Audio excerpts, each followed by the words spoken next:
आलाम से इनकी रिहाई हो गई, जिसकी सरकार मदीना तक रसाई हो गई। सैयद सलाफुद्दीन ने इतना नवाजा है इनको, एक हफ्ता खाएंगे इतनी कमाई हो गई, एक हफ्ता खाएंगे इतनी कमाई हो गई। बहुत फैजान रहा है। बड़े भाई करम फरमा जनाबे शाहकार तरन्नुम शायर इस्लाम मोहतरम एहसान शाकिर पर बुजुर्गान दीन के फ़यूज़ बरक़ात से माला माल फरमाए, आवाज़ में और ज़्यादा कशिश अता फरमाए। हज़रात ज़रा मोहब्बत के साथ कह दें या रसूल अल्लाह, और ज़रा मोहब्बत से कह दें या रसूल अल्लाह। शब्बीर की महफिल से जो इनकार करेंगे, बहुत ही अच्छा खिताब समात करना है। देखने में ऐसा नहीं लगता है कि खतीब होंगे, लेकिन जो दीवाने होते हैं वो इसी हाल में रहा करते हैं। इंशाअल्लाह बहुत ही अच्छा खिताब हमें और आपको समात करना है। खतीब अहले सुन्नत नाशिर मसलक अहले सुन्नत हजरत अल्लामा मौलाना कमरुद्दीन साहब किबला मद्दसिल्लाहुल अली व नूरानी का हजरत जरा मोहब्बत से कह दें या रसूल अल्लाह, और जरा दिल लगाकर कह दें या रसूल अल्लाह। शब्बीर की महफिल से जो इनकार करेंगे, शब्बीर की महफिल से जो इनकार करेंगे, वो खुद को मुसीबत में गिरफ्तार करेंगे। शब्बीर की महफिल से जो इनकार करेंगे, वो खुद को मुसीबत में गिरफ्तार करेंगे। और कश्ती-ए वफा को अभी अब्बास दिलावर तो हाथ में इस पार से उस पार करेंगे। कश्ती-ए वफा को अभी अब्बास दिलावर, कश्ती-ए वफा को अभी अब्बास दिलावर तो हाथ में इस पार से उस पार करेंगे, तो हाथ में इस पार से उस पार करेंगे। हजरात अगर सहमत ना हो तो जरा एक बार और कह दे करबला वालों के नाम पर या अली। वापस से कदम वापस से एक हाथ उठा ले और संभाले वाले को बता दे कि अभी इस्लाम जिंदा है, अभी कुरान जिंदा है, मोहम्मद मुस्तफा सल्लल्लाहु अलैहि का नाम जिंदा है, निजामुद्दीन की तहलील, अलाउद्दीन का कलियर, अभी तो मेरे ख्वाजा का हिंदुस्तान जिंदा है, अभी तो मेरे ख्वाजा का हिंदुस्तान जिंदा है। वो हाथों को उठाकर कहना या अली, और जरा मोहब्बत से या अली, या अली, या अली। अब शेर समाप्त करें कि खुद के मैदान में कभी आका के बिस्तर के लिए हर घड़ी तैयार हैदर है पैगंबर के लिए। खुद के मैदान में कभी आका के बिस्तर के लिए हर घड़ी तैयार हैदर है पैगंबर के लिए। और दूर जाता आसमां उसकी जो पांचों उंगलियां, ये तो कहिए दो उठी थी बाबे खैबर के लिए, ये तो कहिए दो उठी थी बाबे खैबर के लिए।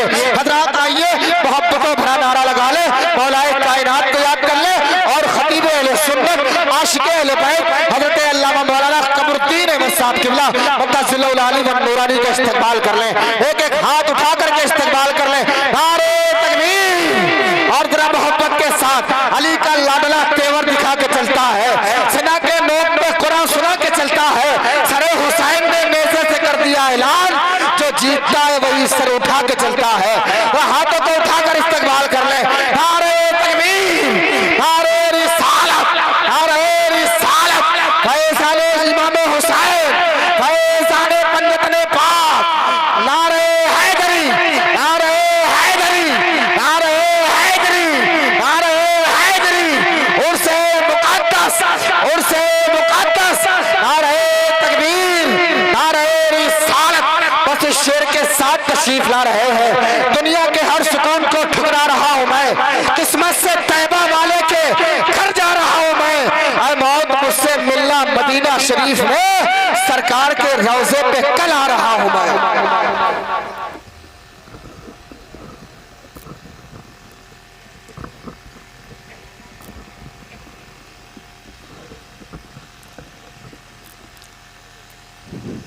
ज़ीनत स्टेज बावकार उलमाए किराम, शुराए इस्लाम और जुमला हाज़रीन व नाज़रीन, सामईन व सामियात, अस्सलामु अलैकुम व रहमतुल्लाहि व बरकातुहू। अल्हम्दुलिल्लाहि वलिय्यिही वस्सलातु वस्सलामु अला नबिय्यिही व अला आलिहि व सहाबिही अजमईन, अम्मा बाद। फ़अऊज़ु बिल्लाहि मिनश शैतानिर रजीम, बिस्मिल्लाहिर रहमानिर रहीम। या अय्युहल्लज़ीना आमनुत्तकुल्लाह सदक़ल्लाहु मौलानाल अज़ीम व बल्लगना रसूलुहुन नबीयुल अमीनुल करीम व नहनु अला ज़ालिका लमिनश शाहिदीन व शाकिरीन वल्हम्दुलिल्लाहि रब्बिल आलमीन। आइए सबसे पहले हम और आप तमामी हज़रात इंतहाई अक़ीदत व मोहब्बत के साथ रसूल गिरामी वक़ार सल्लल्लाहु अलैहि वसल्लम की बारगाह गोहर बार में दिल की अथाह गहराइयों से दुरूद शरीफ का नजराना बांदाज़े गुलामाना पेश करें और झूम झूम के बुलंद आवाज़ से दुरूद शरीफ पढ़ें। पढ़िए अल्लाह रब्बु मुहम्मदिन सल्लल्लाहु अलैहि वसल्लम नहनु इबादो मुहम्मदिन सल्लल्लाहु अलैहि वसल्लम। हज़रात, काफ़ी देर से आप बैठे अपनी बेदारी का सबूत पेश कर रहे हैं और नबी की प्यारी प्यारी नातें और दीन की प्यारी प्यारी बातें समाअत कर रहे हैं। थोड़ी देर के लिए मैं भी हाजिर आया। सही मानों में ये वक्त सुनने सुनाने का तो नहीं, मगर आपकी बेदारी और चूँकि यही वक्त हमें मिला है, जाते जाते अभी शायर इस्लाम एहसान शाकिर ने सबको करबला में पहुंचा दिया, तो अब मैं करबला से बाहर नहीं निकलना चाह रहा था। इन्होंने पहुंचाया तो मैं भी उससे बाहर नहीं निकलना चाह रहा था। क्या आप लोग थोड़ी देर मुझको बर्दाश्त करेंगे? क्योंकि मैं लच्छेदार लचकदार घनगरज 16 बार खिताब नहीं कर पाता। थोड़ी देर अगर आप मुझे झेलने को तैयार हो, बर्दाश्त करने को तैयार हो, तो मैं आपका वक्त लूँगा, नहीं तो सलाम पढ़ा जाए और इस महफिल का इख्तिताम कर दिया जाए। आप लोग सुनने को थोड़ी देर तैयार हैं?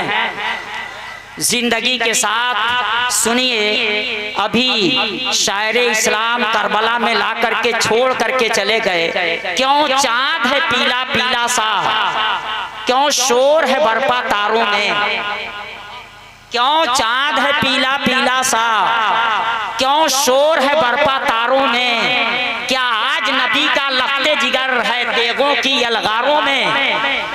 क्यों चांद है पीला पीला सा, क्यों शोर है बरपा तारों में। क्या आज नबी का लखते जिगर है तेगों की यलगारों में। वह खून की नन्ही धार जो निकली थी गुलूबे असगर से, वह खून की नन्ही धार जो निकली थी गुलूबे असगर से, डाला है उसी ने रूहे बका इस्लाम के इन गुलजारों में। डाला है उसी ने रूहे बका इस्लाम के इन गुलजारों में। तफसीर लिमन युक्तल बनना उम्मत को सिखाना था वरना। मैं जानता हूँ मेरे अशार ये सर के ऊपर से गुजर रहे हैं, बाउंस कर रहे हैं, मगर आप घबराइएगा नहीं। जरूरत के तहत इसके कुछ आशार मैं आपको समझाने की कोशिश करूंगा। अगर आप जिंदगी के साथ बैठे और समझने की कोशिश की। तफसीर लिमन युक्तल बनना उम्मत को सिखाना था वरना। तफसीर लिमन युक्तल बनना उम्मत को सिखाना था वरना। काटे जो गुलूबे आले नबी है ताप कहाँ तलवारों में। काटे जो गुलूबे आले नबी है ताप कहाँ तलवारों में। ओ आबाद था करना उम्मत के ताराज शुदा घर को वरना। आबाद था करना उम्मत के ताराज शुदा घर को वरना। खेमों को जला दे अंगारे जुरा दिए कहाँ अंगारों में। खेमों को जला दे अंगारे जुरा दिए कहाँ अंगारों में।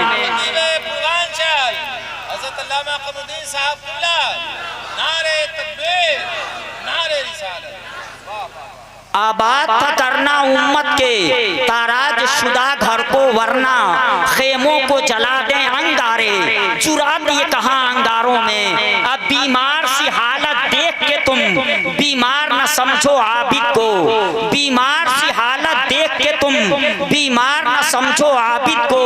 होते हैं मसीहा वक्त के जो आबिद हैं उन्हीं बीमारों में। होते हैं मसीहा वक्त के जो आबिद हैं उन्हीं बीमारों में। हसरात, अब आपसे मैं कहूंगा, आप कितना समझ रहे हैं उसका अंदाजा मैंने कर लिया। आप कितना हासिर हैं मैं उसे जान लिया, इसलिए आपके ऊपर मैं अब बोझ नहीं बनना चाहता। क्यों कि आपकी फील्डिंग इतनी कमजोर है कि सब सर के ऊपर से गुजरा मगर आपने कैच लेने की कोशिश नहीं। और ये अशार सर के ऊपर से गुजरे। मैं आपको बताऊं करबला में सरे हुसैन, करबला में सरे हुसैन जिस्म से अलग किस चीज ने किया? फूलों ने। आप बताएं सरे हुसैन को करबला की धरती पर जिस्म से अलग किस चीज ने किया? तलवार ने, क्योंकि वो काटने की चीज है। उसने सरे हुसैन जिस्म से अलग कर दिया। मगर अगर आपको खुदा ने दिमाग दिया है और वो हासिर है तो मुझे बताइए तलवार अगर काटने की चीज है, जिसने गला काट दिया नवासे नबी का, तो क्या हजरत इब्राहिम अलैहिस्सलाम मैना की वादी में इस्माइल अलैहिस्सलाम को लेटा करके क्या फूल उनके गले पे रख रहे थे कि तेज से तेज चाकू चला रहे थे? उस चाकू ने अपना काम क्यों नहीं किया? अगर चाकू का काम काटना है, तलवार का काम काटना है, तो जैसे तलवार ने शमशीर ने करबला में नवासे नबी का गला काटा, तो इब्राहिम अलैहिस्सलाम पूरी ताकत लगा करके चाकू चलाए थे, इस्माइल अलैहिस्सलाम का गला कटा क्यों? कटा क्यों नहीं? आपका सहन हासिल नहीं था, आपने समझने की कोशिश नहीं की। वरना एक शेर में इस पूरे वाक़े की तर्जमानी किया है, वो पेश किया हूँ। तफसीर युक्तल बनना उम्मत को सिखाना था, वरना काटे जो गोलूबे आले नबी है ताप कहाँ तलवारों में। शायर ने कहा एक तलवार क्या सारी दुनिया की तलवारें इकट्ठा हो गई होती। अगर हुसैन नहीं चाहते तो हुसैन का सर अलग नहीं हुआ होता। कुरान की ये आयत समझाना था, कुरान की इस आयत की तफसीर पेश करनी थी। वला तक़ूलू लिमन युक़्तलू फी सबीलिल्लाहि अमवात। कुरान की इस आयत की तफसीर अगर पेश करना मकसद न होता तो एक तलवार क्या सारी दुनिया की तलवारें मिलकर के सरे हुसैन को अलग नहीं कर सकती थी। तफसीर लिमन युक़्तल बनना उम्मत को सिखाना था, वरना काटे जो गोलूबे आले नबी है ताप कहाँ तलवारों में, कहाँ तलवार के अंदर इतना दम है जो सरे हुसैन जिसमें हुसैन से अलग कर। खेमा हुसैन का जला था कि नहीं? जला था ना। किस चीज ने जला दिया? आग ने। अगर आग की एक चिंगारी, एक अंगारा हुसैन का खेमा करबला में जला दिया तो आतिश कदे नमरूद में इब्राहिम अलैहिस्सलाम को डाला गया, आग के शोलों ने उनको क्यों नहीं जला दिया? हक है, बेशक हक है, बेशक हक है, बेशक बेशक। एक चिंगारी थी, एक अंगारा था, हुसैन का खेमा जल गया। अब वहां इब्राहिम अलैहिस्सलाम के पास एक अंगारा नहीं बल्कि उस आतिश कदा में इनको डाला गया, जहां डालने के लिए मिंजनीक का सहारा लिया गया। वरना उसके सामने से चिड़िया अगर उड़ती जाती तो जल करके गिर जाती थी। उसके शोले आसमान से बात कर रहे थे, उसमें डाल दिया गया इब्राहिम अलैहिस्सलाम को, मगर एक रोंगटा नहीं। क्यों? क्या बात है? अगर वहां आग ने जलाया नहीं तो यहाँ छोटी सी आग इतना बड़ा खेमा कैसे जला दिया? कभी सोचा आपने? कभी गौर किया आपने? इसका जवाब सिर्फ एक शेर में शायर ने दिया। आबाद था करना उम्मत के ताराज शुदा घर को, वरना खेमों को जला दे अंगारे, चुरा दिए कहाँ अंगारों में। जान लो हुसैन का खेमा अगर करबला में चला नहीं होता तो आज तेरा खेमा बचा नहीं होता। कयामत तक के मुसलमानों का खेमा बचाना मकसद था, इसलिए हुसैन का खेमा करबला में जला था। अगर खेमा हुसैन करबला में जला नहीं होता तो आज हमारा और आपका खेमा बचा नहीं होता।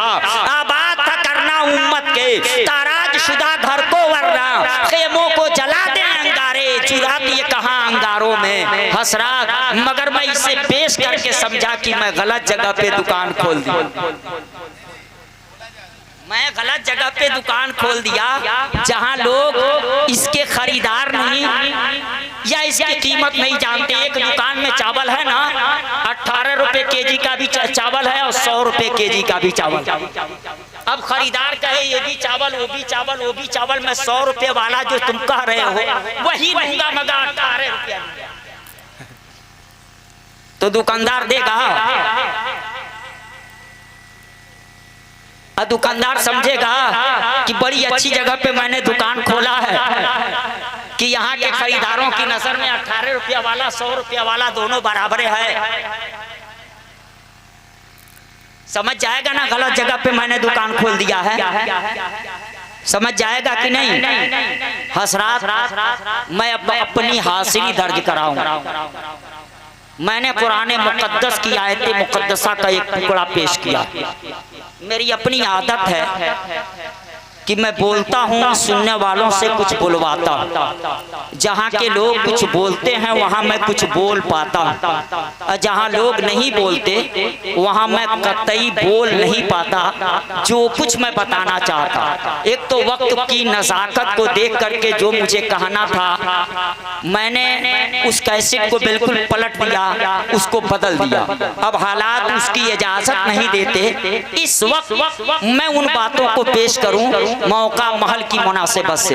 मगर मुसलमानों, आप का ज़हन अगर हाजिर है तो उसमें रब ने ये फरमाया है, ए ईमान वालो अल्लाह से डरो, ए ईमान वालो अल्लाह से डरो।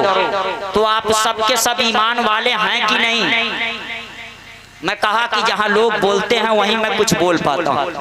आप सब लोग ईमान वाले हैं कि नहीं? कि ये भी कैलकुलेटर से हिसाब लगाना है, लगाने के बाद बताएंगे हाँ हैं कि नहीं। ये भी किसी से पूछना है? नहीं ना। अगर पूछना नहीं है तो आप बोले आप सबके सब ईमान वाले हैं कि नहीं हैं? ईमान वाले हैं ना। और रब ने फरमाया ईमान वालो अल्लाह से डरो। तो आप लोग अल्लाह से डरते हैं ना? बताएं, अल्लाह से डरते हैं कि नहीं डरते? खुदा का खौफ आपके दिल में है कि नहीं है ना? खुदा का खौफ आपके दिल में?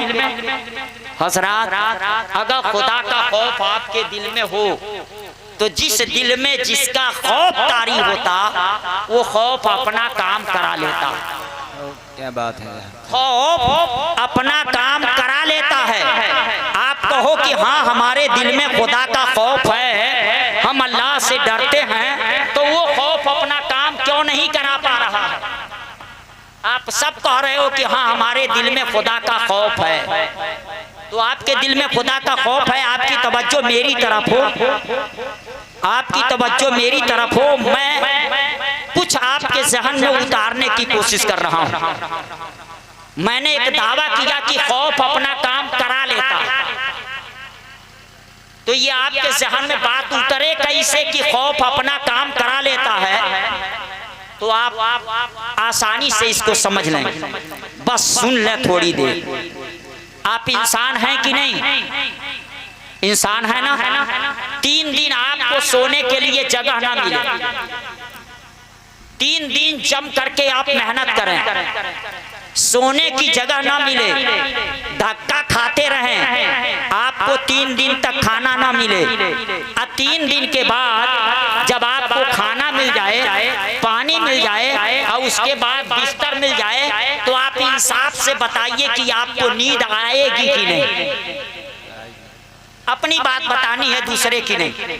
आप 3 दिन के जगे हैं, बहुत ज्यादा थके हैं, 3 दिन में आपको बैठने भर का मौका नहीं मिला, सोना तो दूर की बात है, बिल्कुल 3 दिन रात जगते रहे, सोए नहीं, खाए नहीं, धक्का खाते रहे, मेहनत करते रहे, थकान से चूर हो गए। 3 दिन के बाद आप सैयद साहब के घर मेहमान बन करके पहुंचे, और उस वक्त ये समझ गए कि मेरा मेहमान 3 दिन और 3 रात का जगा भी है, थका भी है, भूखा भी है, प्यासा भी है, ये खाना भी खिलाए, पानी भी पिलाए, बिस्तर भी लगाए, और बिस्तर लगा करके ले जा करके आपको उस बिस्तर पे लेटाए, और आपको अपना समझ करके कहा आप जगे भी हो, थके भी हो, अब खाना खा लीजिए, पानी पी लीजिए, ये बिस्तर कर दे रहा हूँ, इस पर आराम से आप सोइए इस कमरे में, मैं जा रहा हूँ, दरवाजा बंद कर दे रहा हूँ, ताकि कोई आएगा जाएगा सोइए। मगर जाते जाते दरवाजे के पास दरवाजा बंद करते करते इन्होंने कहा मैं जा रहा हूँ, मगर दीवार में वो सुराख जो है ना, उस सुराख से कभी कभी सांप निकल जाता। ये कह करके चले गए। अब बताइए आप इंसाफ से, चैन से आप सोएंगे कि नहीं? आप बताइए। मैं समझने के लिए कहता, लच्छेदार, लचकदार, घनघरा, शोला बार, अपनी खिताबत का जादू जगाने के लिए नहीं, सुनने वालों को समझने के लिए कहता। आपसे पहले मैं पूछा, आप अल्लाह से डरते हो कि नहीं? खुदा का खौफ आपके दिल के अंदर है कि नहीं? बस वही मैं बताना चाह रहा हूँ कि आप कहने में कितने सच्चे हो कि खुदा का खौफ आपके दिल के अंदर है, कितने सच्चे हो बताओ। पहले आपसे पूछा, 3 दिन के जगे भी हो, थके भी हो, भूखे भी हो, प्यासे भी हो, अब खाना भी मिल गया है, पानी भी मिल गया है, बिस्तर भी मिल गया है, कमरा भी मिल गया है, बस सुलाने वाला इतना कह दिया मैं जा रहा हूँ, आप सोइए। मगर दीवार में वो सुराख जो है उससे कभी कभी सांप निकल जाता। 3 दिन के थके हैं, आप बताइए चैन से सोएंगे कि नहीं उस बिस्तर पर? बोले अगर न समझ में आए तो चुप रहिएगा, मगर समझ में अगर बात आ रही हो तो बोलिए। चैन से सो जाएंगे? क्यों चैन से नहीं ना सोएंगे पूरी रात? बार बार आपकी नजर उसी सुराख पे जाएगी कि नहीं जिस सुराख की तरफ इन्होंने इशारा करके कह दिया है इससे कभी कभी सांप निकल जाता है।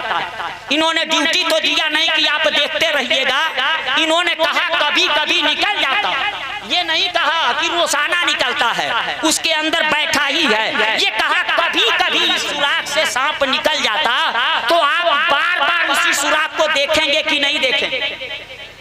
गोया आप ड्यूटी दे रहे हैं, बार बार आपकी नजर उसी सुराख पे जाएगी, आप चैन से सो जाएंगे ना?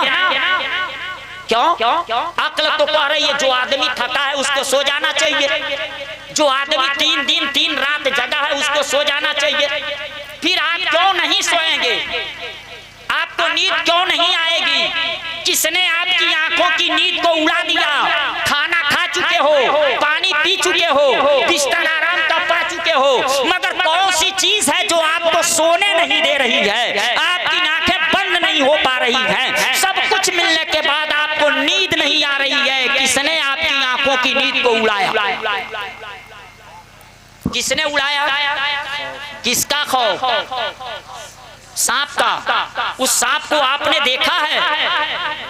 आपने देखा नहीं।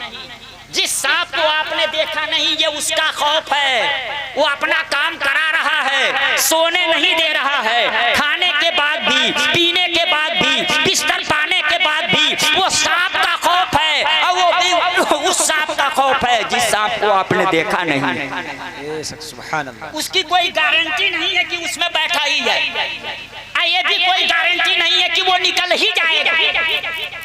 उसी सांप का डरना जिसका यकीन कामिल नहीं है, सुबह है हो सकता है, सुबह है निकल जाएगा, सुबह है आ सकता है, यकीन नहीं ना है तो सांप का सुबह, मगर उसका खौफ 3 दिन जगने के बाद भी आपको सोने ना दे, आपकी आंखों की नींद उड़ा दे। क्यों? सांप का खौफ दिल के ऊपर तारी हो गया। जब सांप के खौफ का ये आलम है, जिसका सुबह है यकीन नहीं है, जिसको आपने देखा नहीं है, जिस अल्लाह रब्बुल इज्जत का यकीन कामिल है तुझे कि परवरदिगारे आलम मौजूद है, हर हाल में देख रहा है, मुसलमानों यकीन होते होंगे, अगर उसका खौफ तेरे ऊपर तारी हो तो ऐसी सूरत में फजर की नमाज तेरी गायब हो जाएगी।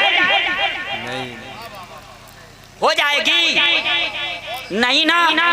रमजान का महीना पाकर के रोजा छोड़ दोगे?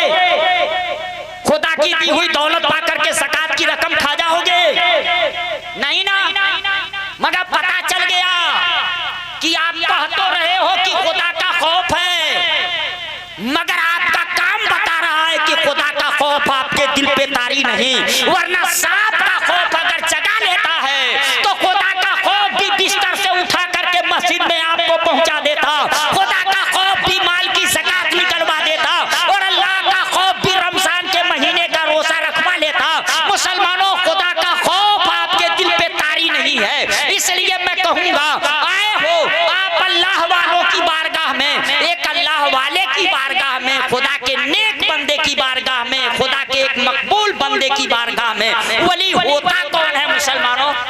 कहूँ एक है वलायत आम्मा। जहाँ तक वलायत आम्मा का सवाल है ना, इस हिसाब से अगर देखा जाए तो हर ईमान वाला वली, हर ईमान वाला वली। आप ईमान वाले हो, आप भी वली। अब कहोगे पटरौना का मौलवी कौन सी बात कर रहा। मुसलमानों, एक है वलायत आम्मा, इस एतबार से हर ईमान वाला वली। क्योंकि वली के माने करीब के, वली के माने करीब के। आदमी जब ईमान वाला नहीं तो खुदा से दूर, ईमान वाला जैसे हुआ वह खुदा से करीब हो गया। बेईमान के मुकाबले में ईमान वाला खुदा से करीब हो गया। मुसलमानों, एक वलायत वो होती है जो ईमान से हासिल होती है, एक खुदा की कुर्बत वो है जो ईमान से हासिल होती है। और ये अल्लाह के फजल और करम से हर मोमिन को हासिल है कि हर मोमिन काफिर के एतबार से खुदा से ज्यादा करीब है। हर मोमिन काफिर के मुकाबले में खुदा से ज्यादा करीब है। मगर एक है वलायत खासा, जो सिर्फ ईमान से नहीं हासिल होती, जो ईमान और तकवे दोनों से हासिल होती। ईमान और अमल इन दोनों से हासिल होती।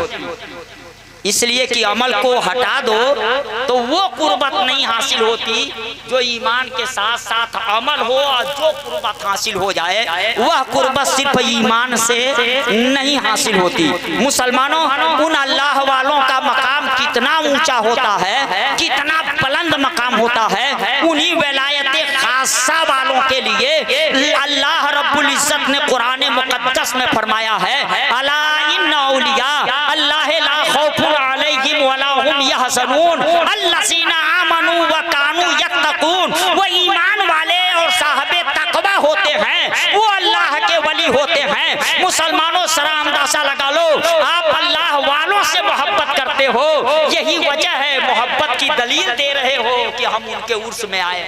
बेशक बेशक हक है, हम उनके उर्स में आए हैं। ये मोहब्बत ही की बुनियाद पर ना आ पाए हैं, कोई बांध के लाया है। मोहब्बत की बुनियाद पे आए, मगर आपको पता नहीं है कि मोहब्बत करने का अंदाज क्या होना चाहिए।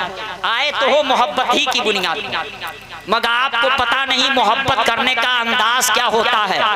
मुसलमानों, जो जिससे मोहब्बत करता है उसी की नकल करता है, उसी की नकल करता है। आप वलियों से मोहब्बत करते मगर वलियों की नकल नहीं करते। वलियों से मोहब्बत करते मगर वलियों की नकल नहीं करते। खास तौर से नौजवान तबका नहीं न करता। अगर उनसे मोहब्बत करता तो मुसलमानों ये इतना बिगड़ता ही नहीं जितना ये बिगड़ा हुआ है। ये इतना इसीलिए बिगड़ा है कि ये मोहब्बत करता है वलियों से और नकल करता है फिल्मी स्टारों की।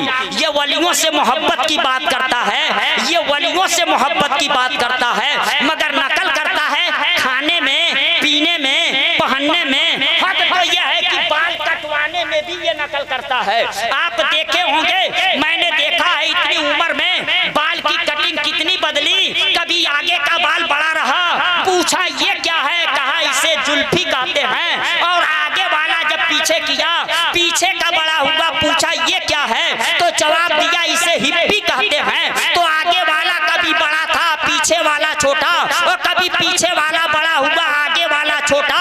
मगर अब कुछ नौजवानों को देखता हूँ, न आगे का कटवाया है न पीछे का कटवाया है, दाहिने का भी साफ है, बाएं का भी साफ है, सिर्फ बीच वाला बचा हुआ है। मैं पूछा ये किसकी नकल है, तो जवाब मिला किसी स्टार की नकल है। मैंने कहा अरे वो स्टार कहाँ हो सकता जो जमीन का सर्रा ना हो सका, वो आसमान का तारा कैसे हो सकता। अरे स्टार तो वो थे जिनको मदीने के ताजदार ने बनाया था। और किसको बनाया था मदीने के ताजदार ने? स्टार। मेरे आका फरमाते हैं असहाबी का नुजूम, मेरे सहाबा स्टार हैं, मेरे सहाबा मानिंदे सितारा के हैं। असहाबी का नुजूम बबे यही इक्तदाए तुम यहतदाए तुम, मेरे सहाबा स्टार हैं। तुझे नकल करनी है तो उन स्टारों की नकल करो जिसको आका ने बनाया है। नारे की तकबीर। नकल नारे तकबीर, नारे रिसालत, नारे रिसालत, उलमाए अहले सुन्नत, उलमाए अहले सुन्नत, नारे तकबीर, नारे रिसालत। सरा आप सोच ले, उन स्टारों की नकल करो, अगर उनकी नकल करोगे तो सिद्दीक़ अकबर की सदाकत की नकल करोगे, फारूक आज़म की अदालत की नकल करोगे, उस्मान गनी की सखावत की नकल करोगे, अली मुर्तज़ा की शुजाअत की नकल करोगे, शहीद आज़म की शहादत की नकल करोगे। और जब उनकी नकल करोगे मुसलमानों, तो ऐसी सूरत में हालत ये होगा कि तू कामयाबी नहीं ढूंढेगा, कामयाबियां तुझको बेशक बेशक हक है तुझको ढूंढ लेंगी। मगर किसकी नकल कर रहा है तू खुद ही फैसला करना घर जा करके। हजरात, वक्त ज्यादा आगे बढ़ने की इजाजत नहीं देता। आखिरी बात कह दूं, लोग इल्जाम लगाते हैं कि हमारा लड़का बिगड़ गया, माएँ कहती हैं हमारा बच्चा बिगड़ गया है, बाप कहता है हमारा बेटा बिगड़ गया है। सैयद साहब तावीज़ बना दीजिए, मेरा बेटा मेरी नहीं सुनता। माँ कहती है सैयद साहब कोई तावीज़ दे दीजिए, मेरा बेटा मेरी बात नहीं मानता, मेरी बात नहीं सुनता। मेरे पास भी एक रोज एक आदमी पहुंचा, कहा मौलाना साहब लड़का बिगड़ गया है। मैं कहा बिगड़ गया है, बिगड़ जाने दो, तुमको क्या करना, नहीं ना बिगड़ा है, लड़का ना बिगड़ा है, तू काहे को परेशान है। कहा मौलाना अजीब बात कर रहे हैं, लड़का मेरा है, पाला पोसा मैंने, परवान चढ़ाया मैंने, और मेरा बच्चा मेरी बात नहीं सुनता तो मैं नहीं परेशान होगा तो कौन परेशान होगा। मुझको नहीं दिक्कत होगी तो किसको दिक्कत होगी, मुझे नहीं तकलीफ होगी तो किसको तकलीफ होगी। मेरा बच्चा मेरी नहीं मानता, मेरा बच्चा मेरी नहीं सुनता, इसलिए तो आया आपके पास कि कोई ताबीज़ बना दीजिए कि मेरा बच्चा मेरी मानने लगे, सुनने लगे। मैंने कहा सालिम बच्चा नहीं मानता तेरी, जबकि उस बच्चे का तू बाप है, खुदा नहीं है। रहमे मादर में एक नापाक कतरे से खूबसूरत उसका जिस्म तूने नहीं बनाया है, बंद कोठरी में उसके खाने का इंतजाम तूने नहीं किया है। मुसलमानों, रहमे मादर से बाहर आने के बाद शिकमे मादर में भी उसके खाने का इंतजाम खुदा ने किया। आगों से मादर में आने के बाद दूध का 2 दरिया रब्बे कायनात ने जारी कर दिया, माँ के दोनों पिस्तान को दूध से भर दिया। उसकी ग़िज़ा के लिए ये काम तूने नहीं किया, ये काम परवरदिगारे आलम ने किया। तू सिर्फ बच्चे का बाप है, उसका खुदा नहीं है, उसका बनाने वाला नहीं है, उसका पैदा करने वाला नहीं है, तो उसका खालिक नहीं है, तो उसका रासिक नहीं है। अगर वो तेरी नहीं मानता, बाप हो करके तू शिकायत कर रहा है मेरा बच्चा मेरी नहीं मानता, अरे सालिम पहले ये शिकायत किया होता मौलाना साहब मैं बिगड़ गया हूँ। मैं क्या बिगड़ गया हूँ? जिस खुदा ने मुझको जिंदगी दी है, जिस खुदा ने मुझे 2 आंखें दी हैं, जिस खुदा ने मुझे सुनने के लिए कान दिया है, जिस खुदा ने रहमे मादर में मुझको पाला है, जिस खुदा ने मेरे रहने के लिए जमीन का बिछौना बिछाया है, जिस खुदा ने मेरे लिए आसमान का शामियाना लगाया है, जिस खुदा ने मेरे लिए कलाओं को हवाओं से भर दिया है, उस रब्बे कायनात की मैं नहीं मानता। अरे तू अपने खालिक का फरमाबरदार नहीं हुआ तो तेरा बेटा ताबीज़ की बुनियाद पे तेरा फरमाबरदार होगा। ताबीज़ बनवाते रहो, तेरा बेटा कभी तेरी नहीं मानेगा।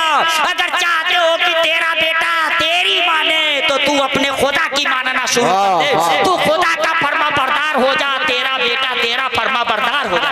वाह, नारे तकबीर, तेरा बेटा तेरा नारे रिसालत, नारे रिसालत, उर्से मुक़द्दस ख्वाजा का हिंदुस्तान, नारे तकबीर, नारे रिसालत। मैंने बताइए ये इंसाफ की बात है, ये बाप है तो चाहता है कि मेरा बेटा क्यों नहीं मेरी मान रहा। आज जिस खुदा ने इसको जिंदगी दिया ये मानता है, उस खुदा की मानता है। आप बताएं इंसाफ तो उस लड़के से बड़ा जालिम ये हुआ कि नहीं हुआ? तो लड़के बाद में बिगड़े हैं, माँ बाप पहले बिगड़े हैं, माँ बाप पहले बिगड़े हैं, वरना माँ बाप नहीं बिगड़े थे तो माओ की पेट से सुल्तान सलाहुद्दीन अय्यूबी पैदा होता था। जब माँ नहीं बिगड़ी थी तो उसकी पेट से खालिद बिन वलीद पैदा हुए। मुसलमानों, जब माँ नहीं बिगड़ी थी तो उसकी पेट से वक्त के वली पैदा हुए, उसके पेट से मैदान का मुजाहिद पैदा हुआ, उसकी पेट से मैदान का गाजी पैदा हुआ, उसकी पेट से इस्लाम का सिपाही पैदा हुआ। मगर जब यही माँ जब संवरती है तो सलाहुद्दीन अय्यूबी पैदा करती है, यही माँ जब गुजर जाती है कासिम को जन्म देती है, यही माँ जब समर जाती है तो टीपू सुल्तान को जन्म देती है, यही माँ जब समर जाती है तो मस्जिद का नमाजी इसकी पेट से पैदा होता है, यही माँ जब समर जाती है तो इसके पेट से मैदान का गासी पैदा होता है, और यही माँ जब बिगड़ जाती है तो तस्लीमा नसरीन पैदा होती है उसके पेट से, यही माँ जब बिगड़ जाती है तो फिल्मी दुनिया का डांसर पैदा होता है, यही माँ जब बिगड़ जाती है तो गायक पैदा होता है, यही माँ जब बिगड़ जाती है तो मुसलमानों नाचने और बजाने वाला पैदा होता है, और यही माँ जब समझ जाती है तो इस्लाम का सिपाही उसकी गोद में परवान चढ़ता है। हमारी है, हमारे बाप बिगड़े हैं, या अल्लाह वाले वैसे नहीं पैदा हो गए, उनकी माओ की तारीख पढ़ लो, उनके बाप की तारीख पढ़ लो, बेशक हक है, जिंदाबाद। माँ की तारीख पढ़ लो, बाप की तारीख पढ़ लो, तब पता चलेगा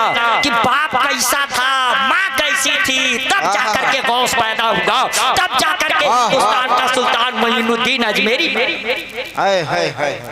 और उनकी शान ये बताना क्या है, आप सर की आंखों से देखते अल्लाह वालों की शान। अकबर हमारे ही मुल्क का बादशाह था ना, था कि नहीं? अकबर बादशाह था कि नहीं? बहुत बड़े मुल्क का ना। आज का हिंदुस्तान छोटा है, मगर जिस हिंदुस्तान का वो बादशाह था वो हिंदुस्तान छोटा नहीं, बहुत बड़ा बादशाह था ना। मगर आज कोई अकबर से मांगने जाता है, बोलो कोई जाता है अकबर से मांगने? इतना बड़ा बादशाह मगर दुनिया से चला गया, आज कोई उससे नहीं मांगता। 800 साल का जमाना हुआ गरीब नवाज को गए हुए, मगर मांगने वालों की कतार लगी रहती है। ये ना समझना कि मेरा ख्वाजा सिर्फ टोपी बांटता है, ये ना सोच लेना मेरा ख्वाजा सिर्फ कुर्ता और जुब्बा बांटता है, ये ना समझ लेना मेरा ख्वाजा सिर्फ सुरमा और अत्र बांटता है। नहीं मुसलमानों, मेरा ख्वाजा तो बांटता है, तो वो कुर्सी बांटता है, इक़्तिदार बांटता है, हुकूमत बांटता है। और अगर मेरे जुमले पर यकीन न हो तो मैं एक चैलेंज का जुमला बोलता हूँ, उसको गौर कर लीजिए, तोड़ मड़ोड़ करके कहीं ना पेश कीजिएगा। मैं तो कहता हूँ, कौन सा माई का लाल है भारत का वज़ीर आज़म, वो आज के नरेंद्र मोदी हो या कल के मनमोहन हो, कौन सा माई का लाल है कि वो वक्त के प्राइम मिनिस्टर रहे हो और गरीब नवाज का उर्स आए और इनकी चादर ना अजमेर जाए? बता दो प्राइम मिनिस्टर का नाम, मेरा चैलेंज का जुमला है। वो प्रधानमंत्री हो और वो प्रधानमंत्री की कुर्सी पे बैठे हो और गरीब नवाज का उर्स आए और इनकी चादर ना जाए। सबकी चादर जाती है कि नहीं जाती है? ये चादर किस लिए जाती है? ये चादर भेज के बताते हैं गरीब नवाज, ये हुकूमत मेरी खरीदी हुई नहीं है, ये आपकी दी हुई है, ये आपकी अदा की हुई है, ये आपकी दी हुई है। मुसलमानों, गरीब नवाज 800 साल का जमाना गुजर गया, बांट रहे हैं, और छोटी छोटी चीज नहीं, सुरमा और टोपी नहीं बांट रहे हैं, हुकूमत बांट रहे हैं, इक़्तिदार बांट रहे हैं, मिनिस्ट्री बांट रहे हैं। और मांगने वाले, आप बता दो क्या अजमेर वाले को कभी दिल्ली में मांगते देखा? इस अजमेर वाले को कभी दिल्ली में मांगते देखा? मगर दिल्ली वाले को अजमेर में देखा कि नहीं देखा? और दिल्ली वाला आया मांगने तो क्या आया, लाहौर वाला आता है, ढाका वाला आता है, बरतानिया वाला आता है, चीन वाला आता है, जापान वाला आता है। अब कोई गरीब नवाज को देने नहीं, सब गरीब नवाज से लेने आते हैं, मांगने आते हैं, कोई देने नहीं आता। ये अल्लाह वाले होते हैं और ये अल्लाह वालों की शान है। नारे तकबीर, नारे रिसालत, फैज़ाने गरीब नवाज, राजा का हिंदुस्तान। नारे तकबीर, नारे रिसालत, हर सुन्नी का है ऐलान नहीं भूलेंगे, हम पे जारी हुआ फैजान नहीं भूलेंगे, आपके सदके मुसलमान हुए हैं ख्वाजा, हम कभी आपका एहसान नहीं भूलेंगे। हसरत, अब मैं आपसे कहूंगा, बस उसे आप याद रखिए, अल्लाह ने फरमाया है ईमान वालों तुम अल्लाह से डरो। तो अल्लाह से आप डरेंगे ना? डरेंगे ना? और जो अल्लाह से डरेगा वो क्या करेगा? जो बच्चा बाप से डरता वो बाप की बात नहीं न मानता, जो बच्चा बाप से डरता है वो बाप की बात मानता है। और जो बंदा खुदा से डरेगा वो बंदा क्या करेगा? वो खुदा की मानेगा ना। तो खुदा ने नहीं फरमाया नमाज कायम करो, खुदा ने नहीं फरमाया रोजा रखो, खुदा ने नहीं फरमाया ज़कात दो।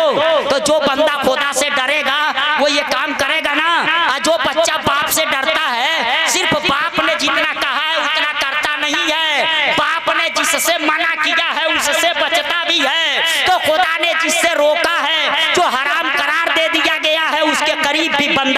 आएगा। और जब आप बुराइयों से बच जाओगे, नेक काम करोगे मुसलमानों, तो तुम नहीं ढूंढोगे कामयाबी किधर गई, कामयाबी ना ढूंढेंगे कि वो मुसलमान किधर गया, वो मुसलमान किधर गया, वो तुझे तलाश लेंगी। इसलिए मैं कहूंगा मुसलमानों, अल्लाह से डरो, सच्चे पक्के मोमिन हो जाओ, इसी में हमारी आपकी सबकी भलाई है। वाखिर दावाना अनिल हम्दुलिल्लाहि रब्बिल आलमीन। अस्सलाम।